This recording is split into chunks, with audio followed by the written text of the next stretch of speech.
Allez, c'est parti. Je parle à des clients tranquilles. Je fais Sorel et c'est parti. Je suis la 6e génération de vignerons. Je travaille en famille avec mes parents et ma sœur. On travaille tout le domaine depuis 25 ans en culture biodynamique sur l'appellation Gigondas.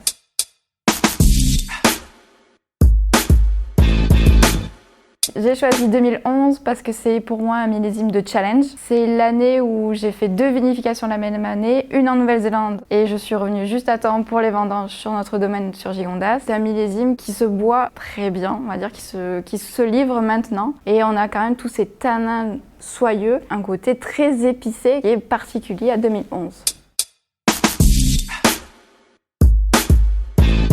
On a retrouvé une vieille photo de 1925. Ils étaient en train de planter les vignes à la machine à vapeur. Donc ça, c'était un peu exceptionnel pour l'époque. Et en plus, la folie de mon arrière-grand-père, c'était de planter du grenache et du mourvèdre en même temps dans la même rangée. Ça se faisait pas, mais ça a l'air de bien fonctionner puisque les vignes sont toujours en bonne santé et elles produisent toujours des raisins.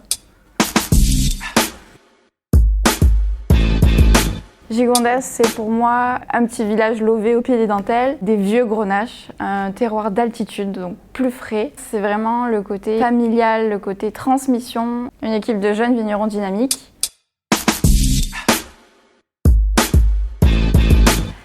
Il y a 2 ans, j'ai eu la chance de goûter une bouteille de 1923 qui appartenait à mon arrière-grand-père. Au niveau dégustation, c'est comme s'il n'avait pas vieilli, mais on avait toujours des arômes d'épices, de fruits noirs, un petit peu eucalyptus. C'était une explosion d'arômes, de saveurs, c'était vraiment sublime.